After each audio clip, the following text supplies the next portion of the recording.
I'm Adam, 32 male. I live with my wonderful wife, Sophia, in a small but comfortable condo about 45 minutes away from her parents. I work as a data analyst, which means my brain is wired to find patterns, verify facts, and trust evidence above all else. This personality trait has always put me at odds with my father-in-law, a man who operates purely on ego and assumption.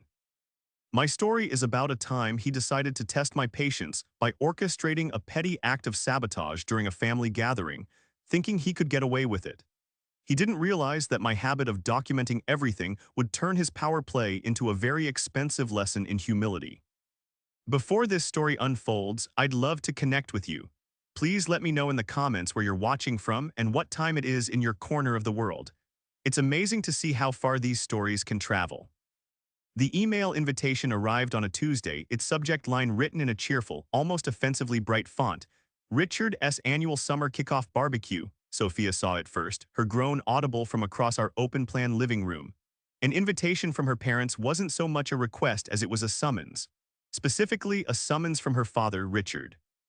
Her mother, Helen, was a quiet, gentle soul, a librarian who seemed to exist in a peaceful bubble that her husband constantly tried to pop. Richard, on the other hand, was a retired bank manager who still behaved as if the world were his branch, and everyone in it was a junior teller who had messed up their cash drawer. "We have to go, don't we?" Sophia asked, though she already knew the answer. She swiveled in her chair, her expression a familiar mix of resignation and anxiety. "It's his 65th birthday celebration, Soph. Skipping it would cause a bigger storm than just going and enduring it for a few hours," I reasoned, walking over to read the email over her shoulder. The details were classic Richard, a non-negotiable start time, a passive-aggressive note about bringing a side dish of substance, and a closing line that read, "Looking forward to seeing the whole family together." The subtext was clear. Attendance was mandatory for anyone who wanted to remain in his good graces, a currency he doled out with infuriating inconsistency. My relationship with Richard had been tense from the day we met. He sized me up with a look that I'm sure he perfected while reviewing high-risk loan applications.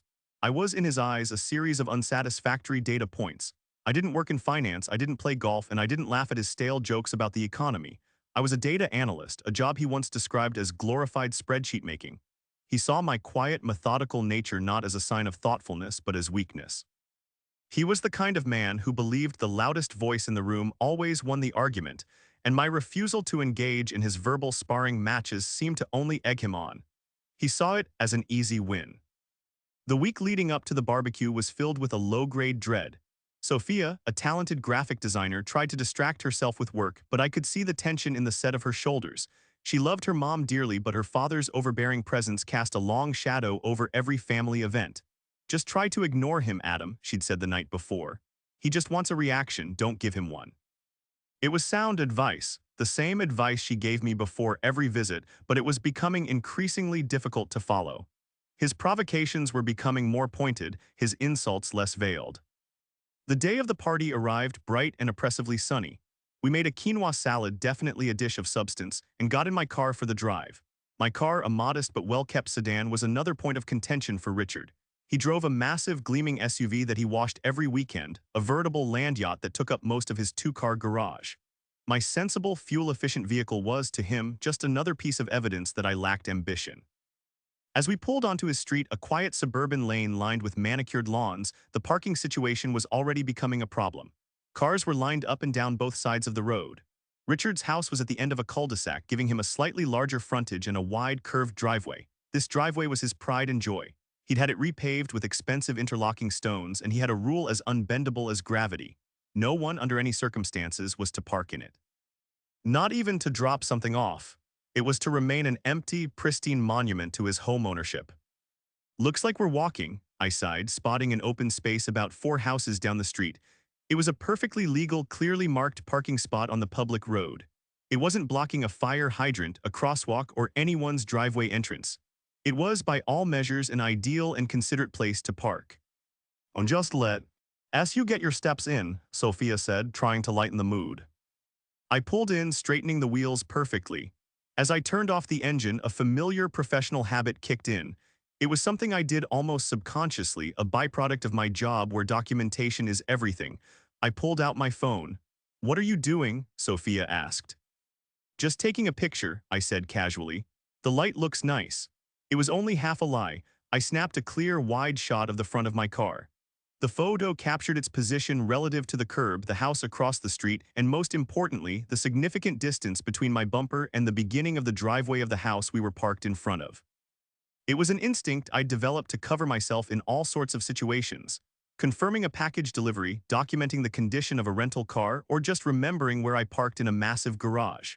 The photo was automatically time-stamped, and as I had location services enabled for my camera geo-tagged, 1:58 p.m. A digital, indisputable record of my car's location. I thought nothing more of it, slipped my phone into my pocket, and we grabbed the salad to begin our trek toward the lion's den. Walking up to Richard's house felt like approaching a fortress. The smell of grilled meat hung in the air, thick and greasy, and the sound of forced laughter grew louder with every step. Richard was standing by the barbecue, of course, tongs in one hand and a beer in the other, holding court. He wore a polo shirt stretched tight over his paunch, a uniform of suburban dad authority.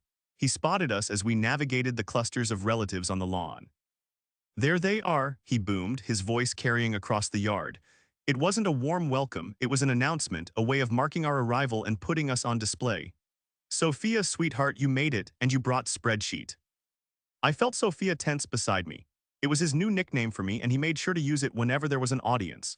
I gave a tight, polite smile and placed the salad on the designated food table, greeting my mother-in-law Helen with a hug. She gave my arm a sympathetic squeeze.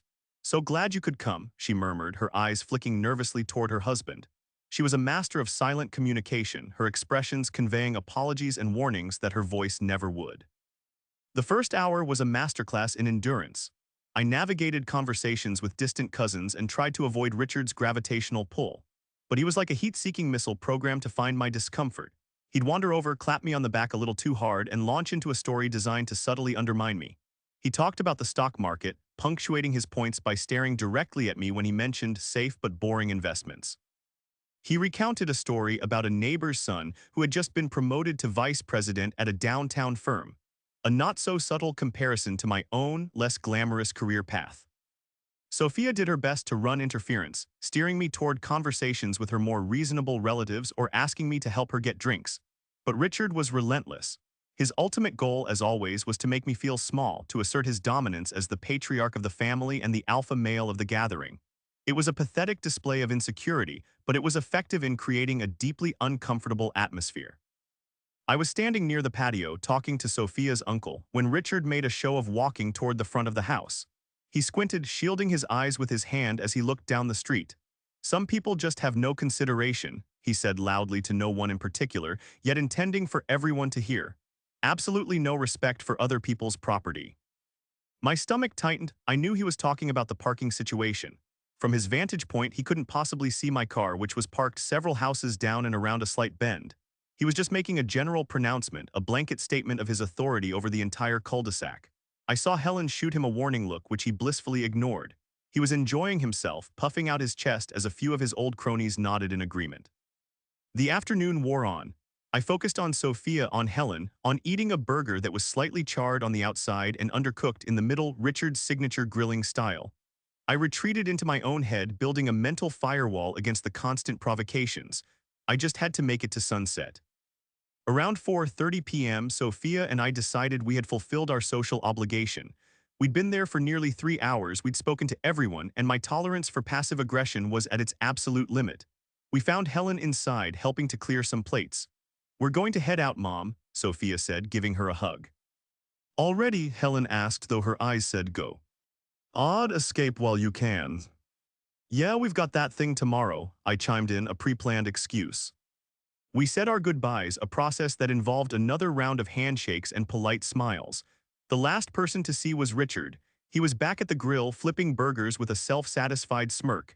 "Leaving so soon?" he asked, his tone dripping with mock disappointment. "Can't handle the excitement." "It was a great party, Richard. Thanks for having us," I said, my voice neutral.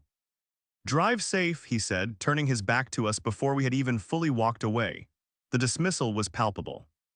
We walked away from the house, the noise of the party fading behind us.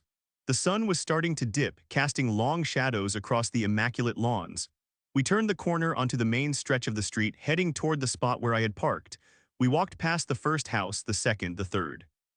And then we reached the spot. My heart did a slow, heavy lurch in my chest. It was empty. The parking space, the perfectly legal, unobtrusive spot where I had left my sedan, was now just a vacant patch of asphalt. What the? Sophia breathed, stopping dead in her tracks. Where's the car? I stared at the empty space, my mind racing. My first thought was the most obvious one. It had been stolen. We were in a safe, quiet suburb, but car theft can happen anywhere. Panic began to bubble up in my throat. I scanned the street up and down as if my car might have just magically reappeared. Nothing, it was gone. Maybe you parked somewhere else, Sophia asked, her voice tight with anxiety. Are you sure this was the spot? I'm positive, I said, my data analyst brain kicking in, overriding the panic with a need for facts. I remember the crack in the sidewalk right here and the rose bush in that yard.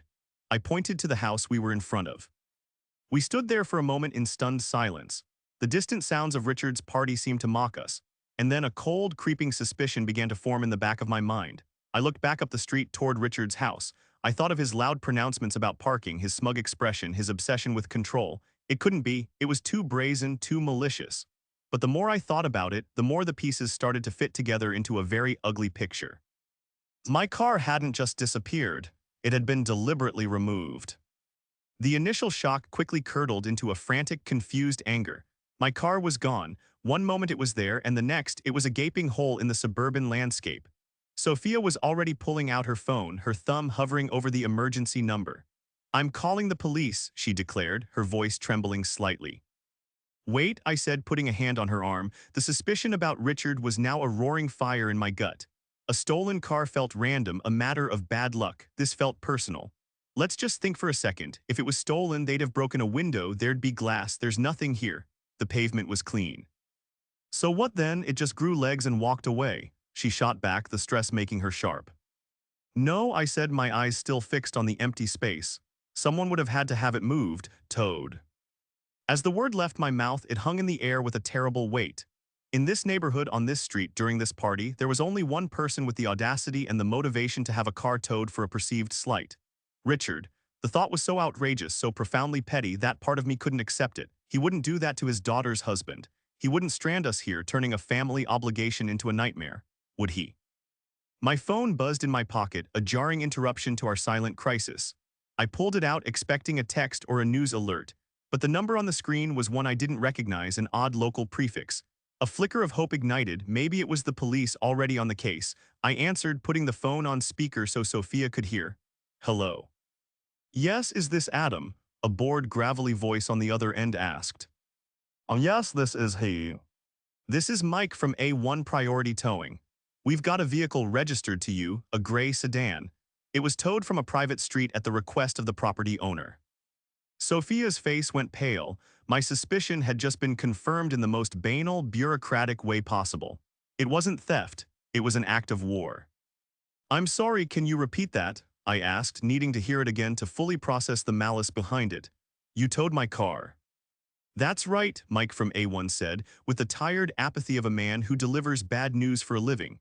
We picked it up about an hour ago from Sycamore Lane. Owner of the corner house said it was blocking access. Blocking access? I repeated, my voice dangerously low. Sophia's eyes were wide with disbelief and dawning fury. The car was parked in a legal spot on a pebble. Ike Road, 4 houses down from the corner. Listen, buddy, I just drive the truck, the man sighed. The homeowner signs the slip, I hook up the car. He said it was his frontage and it was an obstruction. We got the call, we did the job. If you've got a problem with it, you need to take it up with him. Your car is here at our impound lot on the industrial route. We're open till 6. It'll be a $250 tow fee plus the $50 a day storage fee starting today. He rattled off the address and the total, $300, as if he were ordering a pizza. $300 to get my own car back, a car that had been legally and respectfully parked. I felt a surge of white-hot rage, so intense it made my hands shake. Richard hadn't just been a jerk. He hadn't just made snide comments. He had actively, deliberately, and falsely reported my car to have it impounded, leaving us stranded and facing a hefty, completely unjustifiable bill.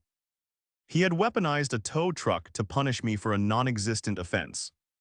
We'll be there, I said, my voice cold and clipped, and ended the call. Sophia stared at me, her expression a storm of conflicting emotions. She looked horrified, embarrassed, and furious all at once. My dad did this, she whispered, as if saying it aloud made it real. He actually did this. Yes, I said, the single word filled with grim certainty. He did. The betrayal was staggering. This went far beyond petty name-calling or condescending remarks. This was a calculated, costly attack. He had seen our car, known it was ours, and decided to use his power as a homeowner to punish me, likely for the simple crime of existing in his orbit. He had created a fake problem, blocking access, and used it to cause us real-world distress and financial harm. He had done it while we were inside his house as his guests, celebrating his birthday. The sheer, unadulterated spite of it was breathtaking. "I'm going to kill him," Sophia said, her voice shaking with a rage I had rarely seen in her. "I'm going to walk back there right now and I'm going to scream at him in front of everyone." As satisfying as that sounded, a new feeling was beginning to crystallize beneath my anger, a cold, hard resolve. I was a data analyst. I dealt in facts and evidence in making logical cases that were impossible to refute. Yelling and screaming was Richard's game. It was messy, emotional, and ultimately it would allow him to play the victim, to twist the narrative, to claim we were overreacting. He would thrive in that chaos. No, I wasn't going to give him that satisfaction. "No," I said, my voice calm again. "We're not going to do that. We're not going to give him a scene. That's what he wants." "So what? We're just going to let him get away with it. We're going to pay $300 because my father is a vindictive bully," she demanded, gesturing wildly at the empty curb. "We're going to get the car," I said, "and we're going to pay the fee, but we're not going to let him get away with it. He thinks he's won. He thinks he's taught me a lesson. He's about to find out that the real lesson is just beginning." My mind was already churning, the anger being channeled into something far more productive. It was turning into a plan, but first I needed my evidence. I needed the one thing that Richard had no idea existed. The Uber ride to the impound lot was silent and heavy. Sophia sat beside me, radiating waves of fury. She kept composing and deleting furious text messages to her father, her thumbs flying across the screen before she'd sigh in frustration and erase her words. I, on the other hand, was preternaturally calm. The rage was still there, a hot coal in my chest, but it was being overshadowed by the methodical focus my job had trained into me. I wasn't thinking about the confrontation anymore. I was thinking about the data. "Adam, are you even angry?" Sophia finally asked, breaking the tense silence. "You seem detached." "Oh, I'm angry," I assured her, turning to look at her. "I'm furious. But you can't fight a man like your father with anger. He feeds on it. You have to fight him with facts. You have to build a case so solid that he has no room to lie, no room to deflect, no room to make himself the victim. You have to corner him with the truth." She looked at me, a flicker of understanding in her eyes. "What are you talking about? What case?" I just smiled, a thin, humorless smile. "Let's get the car first, then we'll talk." The A1 priority towing impound lot was exactly as grim as you'd imagine. It was a dusty, gravel-filled yard surrounded by a chain-link fence topped with barbed wire. Rows of cars, in various states of disrepair or misfortune, sat under the harsh glare of industrial floodlights. The office was a small, grimy trailer with barred windows. Inside, the man I assumed was Mike sat behind a plexiglass barrier, looking profoundly bored. The process was as humiliating as Richard surely intended. We filled out paperwork, I showed my ID and registration and handed over my debit card. The portable machine beeped as $300 were drained from my account, $300 for a salad, a charred burger, and a masterclass in familial toxicity. Mike stamped the form with a heavy thud and slid a key under the glass. "She's in the back. Row C," he grunted, not even making eye contact. As we walked through the gravel lot, the sound of our footsteps crunching seemed to echo the grating injustice of the situation. And there it was. My sedan looking forlorn and out of place between a wrecked pickup truck and a minivan with a flat tire. There was no damage, thank God, but seeing it there, held hostage in this purgatory of vehicles, reignited the cold fire in my gut. Once we were safely inside the car and pulling out of the lot, I turned to Sophia. "Okay," I said, my voice all business. "Now for the case." I pulled my phone from my pocket. My heart was beating a little faster now. I knew what I had, but I needed to see it to confirm its power. I opened my photo gallery and navigated to the pictures from that day. And there it was. I tapped the screen and the image filled my phone. It was the photo I had taken right after parking, a clear, high-resolution shot of my car, perfectly aligned with the curb. The house across the street was visible. The neighbor's driveway was a good 20 feet away from my front bumper. Most importantly, my car was nowhere near Richard's precious, oversized cul-de-sac corner. It was an open and shut case of legal, considerate parking. "Okay, it's a picture of the car," Sophia said, not yet understanding. "It shows where we parked. He'll just say we're lying about when we took it." "Ah," I said, a genuine smile finally reaching my lips. "But that's where he's wrong, that's the beautiful part." I swiped up on the photo. And there, displayed in clean, simple text beneath the image, was the digital fingerprint, the metadata. Date August 11, 2025. Time 1:58 p.m. Location 125 Sycamore Lane, City State. Device my phone models. The geotag had plotted the exact GPS coordinates on a small map, placing a pin precisely where we had been standing. The timestamp was 2 minutes before the party's official 2:00 p.m. start time. It was immutable. It was incorruptible. It was the truth captured and stored as pure cold data. It was Richard's lie exposed by a single casual snapshot. I held the phone out for Sophia to see. She leaned in, her eyes scanning the data. I saw the exact moment it clicked. Her expression shifted from frustration to astonishment and then to a slow, wicked grin. "Oh my God," she breathed, looking up from the phone and meeting my eyes. "Adam, you're a genius." "I'm a data analyst," I corrected her gently. "I just trust what the evidence tells me, and the evidence here is very clear. Your father lied. He knowingly and maliciously filed a false report with a private company to have my vehicle illegally towed and impounded." The entire dynamic of the situation had shifted. We were no longer victims of a cruel prank. We were now the holders of an undeniable truth. This photo wasn't just a picture, it was a weapon. A precise, elegant weapon that we could deploy with devastating accuracy. The $300 I had just spent was no longer a loss. It was an investment in the lesson Richard was about to learn. All the feelings of helplessness and frustration evaporated, replaced by a sense of empowerment. Richard operated in a world of bluster, intimidation, and emotional manipulation. He bent reality to suit his narrative, but he had stumbled into my world now. My world was about proof, about verification, about consequences that were logically derived from facts. "So what's the plan?" Sophia asked, her voice buzzing with a new energy. The old, anxious Sophia who dreaded visiting her parents was gone, replaced by a co-conspirator. "The plan," I said, putting the car in drive and pulling smoothly onto the road, "is to let him think he won. We go home, we don't call him, we don't text him. We let him sit in his victory all night, probably bragging to your mom about how he finally put the spreadsheet in his place. And tomorrow we're going to present him with an invoice." I looked over at her. "And we are going to get my money back, every single cent." We spent the rest of the evening in a state of strange, focused calm. The anger had been converted into purpose. While Sophia made us a simple dinner, I sat at our dining table, which doubled as my home office. I wasn't just fuming, I was working. I was preparing my case. First, I downloaded the photo from my phone to my laptop, making sure the metadata was preserved. I took a high-resolution screenshot of the photo with the timestamp and GPS map clearly displayed underneath it. This would be Exhibit A. Next, I opened a spreadsheet. It felt fitting if R. Ickard wanted to call me the spreadsheet guy.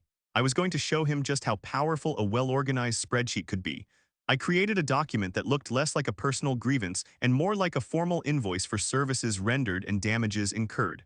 I titled it, "Reimbursement Invoice for Unlawful Towing Incident, August 11, 2025. I began to itemize the costs. This was about more than just the $300. This was about quantifying the full cost of his petty tyranny. Line item 1, towing and impound fees. I entered the base amount, $300. I scanned the receipt from A1 Priority Towing and attached a digital copy to my file. Evidence. Line item 2, alternative transportation. I added the cost of the Uber from Sycamore Lane to the impound lot, $28.50. I attached that receipt too. Line item 3, lost personal time and administrative labor. This was my favorite part. I decided to bill for my time. My job as a data analyst involved investigating discrepancies and resolving issues. This was no different. I assigned a conservative freelance consulting rate to my time, $75 an hour. I calculated the time from the moment we discovered the car was gone to the moment we got home. It was roughly 3 hours. 3 hours of our weekend that we would never get back, spent dealing with a problem he had maliciously created. I added the line item, labor 3 hours at 75/HR, $225. I even wrote a short professional description. For time spent investigating, resolving, and documenting the unlawful removal of personal property. Line item 4, punitive damages for malicious false reporting. This was bolder, but I felt it was justified. He hadn't made a mistake, he had lied. He told the tow company my car was an obstruction on his property frontage. That was a deliberate falsehood. This line item wasn't just about money, it was about principle. It was a fine for his actions. I thought about a number that was significant but not absurd. It needed to be a number that would make him sting. I settled on $250. I described it as a penalty assessed for the bad faith action of knowingly filing a false report with a third-party vendor, resulting in financial harm and personal distress. I formatted everything cleanly, with bolded totals and clear descriptions. The final amount at the bottom of the invoice was stark and satisfying. Total due $803.50. Sophia came over and looked at the screen. Her jaw dropped slightly before breaking into a wide grin. You're billing him for your time and adding punitive damages. It's the principle of the thing, I said, feeling a sense of deep satisfaction. Every action has a consequence. He initiated an action that had a clear financial cost. I'm simply presenting him with the full bill. He is going to lose his mind, she said, a note of glee in her voice. This was a side of her I had never seen before. For years, she had been the peacemaker, the one who absorbed Richard's toxic behavior to keep the family from fracturing, but he had finally pushed too far. He hadn't just attacked me, he had attacked her husband, her partner, her family unit. And in doing so, he had unleashed a dragon. That's the point, I replied. But he won't be able to yell his way out of it. We're not going to show up screaming. We're going to be calm, professional, and completely implacable. We're going to present this as a business transaction that he initiated. I printed 2 copies of the invoice. I then printed a full-page color copy of Exhibit A, the geo-tagged photo with all its damning data displayed clearly below. I slid the documents into a crisp manila envelope. Our plan was set. We would go to his house the next day in the late afternoon when he would be relaxed and unsuspecting. We wouldn't call first, we would just appear. That night I slept better than I had in weeks. The dread that usually accompanied any interaction with Richard was gone, replaced by a feeling of control. He had tried to put me in my place to demonstrate his power over me, but all he had done was hand me the ammunition I needed to dismantle his authority once and for all. He thought he was playing checkers, making a simple, aggressive move. He didn't realize I was playing chess, and he had just walked his king right into my trap. The next day, a Sunday, dragged on forever. We went about our day, but the anticipation simmered beneath the surface. Finally, around 4 p.m., we got in the car, my beautifully retrieved, non-obstructing car, and drove to her parents' house. Sophia was nervous, but it was a different kind of nervousness now. It wasn't fear, it was the electric thrill of an impending confrontation where, for the first time, she knew we held all the cards. As I pulled onto Sycamore Lane, I felt a sense of calm resolve wash over me. I wasn't the dutiful, intimidated son-in-law anymore. I was a creditor coming to collect a debt. We pulled up to the house. This time I parked directly in front on the public street in a spot that was so blatantly legal it was almost comical. Richard's giant SUV was gleaming in the driveway, a silent, arrogant monument. We walked up the stone path, my hand holding the manila envelope, Sophia's hand holding mine. Her grip was tight. Sophia rang the doorbell. We could hear the faint sound of a television inside. A few moments later, the door opened. It was Helen. Her face registered surprise, then a flicker of concern. She had surely heard an earful from Richard about our abrupt departure. "Sophia, Adam, what a surprise," she said, her voice a little shaky. "Is everything all right?" "Everything is fine, Mom," Sophia said, her tone even and calm. "We just need to speak with Dad for a moment. Is he here?" "He's in the den," she said, stepping back to let us in. The house was quiet and cool. As we walked toward the back of the house, I could feel my heart beating a steady, determined rhythm. We found Richard exactly where I pictured him, sunk into his enormous leather recliner, watching a golf tournament on a television the size of a small car. He looked over as we entered, his expression shifting from lazy contentment to suspicion. "Well, look what the cat dragged in," he said, not bothering to mute the TV. "Come back to apologize for running out of my party." "No," I said, my voice perfectly level. I stepped forward, positioning myself between him and the television. "We're here to settle a financial matter." He scoffed, a short, barking laugh. "A financial matter? Don't tell me you're going to try and sell me something." "Not at all," I replied. "I'm here to present you with an invoice for services you procured yesterday." I pulled the documents from the envelope. I handed one copy of the invoice to him. He took it, his eyes narrowed in confusion. He glanced down at the paper, his brow furrowing as he read the title. I saw his eyes scan the line items: towing, Uber, labor, punitive damages. His face began to flush a deep, mottled red. "What is this?" he sputtered, his voice rising. "Is this a joke? $800? Are you insane?" Helen had drifted into the room behind us, drawn by the tension. She looked at the paper in Richard's hand, then at our faces, her expression full of worry. It's no joke, Richard, I said calmly. It's the total cost incurred due to your decision to have my car illegally towed yesterday. Illegally, he boomed, slamming the paper down on the table beside him. He pushed himself up from his recliner, trying to use his physical presence to intimidate me. Your car was blocking my driveway. It was a hazard. I had every right to have it moved. People need to learn to have some common courtesy. This was the moment, the blustering denial, the rewriting of history. It was exactly what I had prepared for. Sophia stood her ground, her arms crossed, her expression unreadable. That's an interesting version of events, I said, my tone still maddeningly placid. But it's not what happened. My car was parked legally 4 houses down the street and was not obstructing anyone or anything. That's a lie, he roared, pointing a trembling finger at me. You were practically on my lawn. I have neighbors who saw it. Do you? I asked politely, because I have something a little more reliable than anecdotal evidence. I then took out the second document, the full-page color printout of the geo-tagged photograph. I held it up for him to see. I believe this is what you would call undeniable proof. I watched his eyes as he processed the image. He saw the car. He saw the curb. He saw the house in the background that was clearly not his. And then his eyes dropped to the bottom of the page, to the metadata. He saw the date, the timestamp of 1:58 p.m., and the GPS map with the pin marking the car's exact location. The effect was instantaneous and glorious.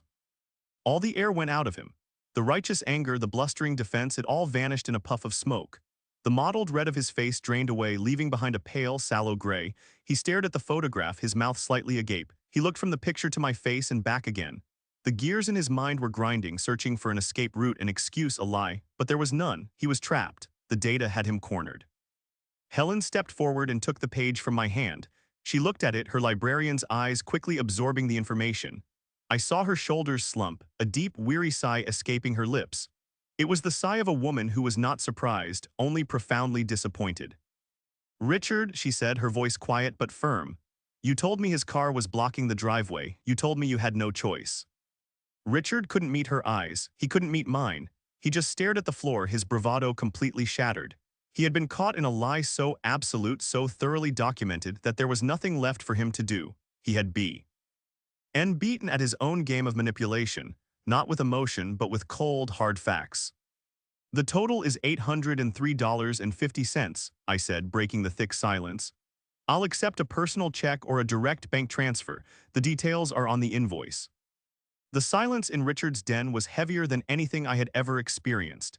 The only sound was the muted chatter of the golf announcers on the television, oblivious to the domestic drama unfolding. Richard stood there, deflated, a monument to his own arrogance brought crashing down by a single photograph. He wouldn't look at me. He wouldn't look at his wife.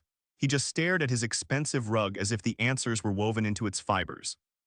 It was Helen who finally broke the stalemate. She placed the printout on the coffee table with a quiet finality and turned to her husband. Her voice, usually so soft, had a new edge of steel. You will pay him, Richard, she said. It wasn't a request. You will write him a check for the full amount right now. Richard mumbled something under his breath, a pathetic, garbled protest. What was that? Helen asked, her voice sharper now. I couldn't hear you. I said this is ridiculous, he finally managed to say, looking up with pleading eyes not at me but at her. He was looking for his ally, his enabler, but she was gone. The punitive damages, the labor costs, it's extortion. Before I could even respond, Sophia stepped forward. All evening she had been a silent pillar of support, but now it was her turn. Is it extortion, Dad? She asked, her voice dangerously quiet. Or is it the consequence of your actions? You lied. You abused your position as a homeowner to bully my husband. You cost us $300 and ruined our day out of pure spite. You're lucky he's not taking you to small claims court, which, for the record, he would absolutely win. She gestured to the photo on the table. This isn't about Adam's labor costs. This is about you finally, for the first time, being held accountable for your behavior. Her words hit him harder than the photo did. The accusation from me was one thing, he considered me an adversary. But this was his daughter, his sweetheart, calmly and methodically dissecting his character in front of him. He visibly flinched. Without another word, he walked over to a small antique desk in the corner of the room, pulled out a checkbook and slumped into the chair. He scribbled furiously, his movements jerky and angry. He tore the check out with a violent rip and practically threw it on the table. He refused to hand it to me directly. I picked it up. It was made out to me for the full amount, $803.50. I folded it neatly and placed it in my pocket. Thank you, I said politely. This settles the matter. Now we're not done, Sophia said, turning her attention back to her father. This isn't just about the money, this is about how you treat him, it's about how you treat me, it's about how you treat us. That ends today. Helen stood beside her, nodding in silent, powerful agreement. The power dynamic in the room had been permanently reconfigured. The two women in his life, the ones he took for granted, had formed a united front. The constant digs, the nicknames, the condescending attitude, it's over, Sophia continued. You will treat Adam with respect, you will treat him as a member of this family, and if you can't do that, then we won't be coming over anymore. No more birthdays, no more holidays, no more obligatory barbecues. We are drawing a line in the sand right here, right now. The choice is yours. Richard just stared at her, his face a mask of disbelief and wounded pride. He had been so focused on his petty victory over me that he never imagined it would cost him his relationship with his daughter. He had won the battle but lost the entire war in the most spectacular fashion. We didn't wait for an answer, the ultimatum had been delivered. We said a quiet goodbye to Helen, who walked us to the door. She hugged Sophia tightly, then turned to me. Thank you, Adam, she whispered, her eyes shining with unshed tears. I'm sorry it came to this, but thank you. The drive home was quiet, but it was a comfortable, peaceful silence. It was the silence of a battle won, of a heavy weight finally lifted. Sophia reached over and put her hand on my knee. I'm proud of you, she said, and I'm proud of me. I'm proud of us, I replied, and I meant it. The check cleared the next day. Richard paid his debt, but the real payment was the shift that occurred in our family. The following weeks were quiet, we didn't hear from him at all. The calls came from Helen, checking in, her voice lighter and less strained than I had ever heard it. She told us Richard was adjusting. The next time we saw him was a month later for Helen's birthday. It was a small dinner, not a huge party. When we walked in, Richard was quiet. He stood up, and for the first time, he looked me directly in the eye. Adam, he said with a simple, respectful nod, glad you could make it. He didn't call me spreadsheet, he didn't make any jokes at my expense. He was sullen and subdued, but he was civil. It wasn't a warm and fuzzy resolution, but it was real. He hadn't magically become a better person, but he had learned that his actions have consequences. He had learned that my quiet nature wasn't weakness, and that in a world of facts, the man with the evidence holds all the power. He had learned that the cost of his cruelty was far higher than he ever imagined. It had cost him his pride, his authority, and nearly his family. And that was a price not even a former bank manager could afford to pay.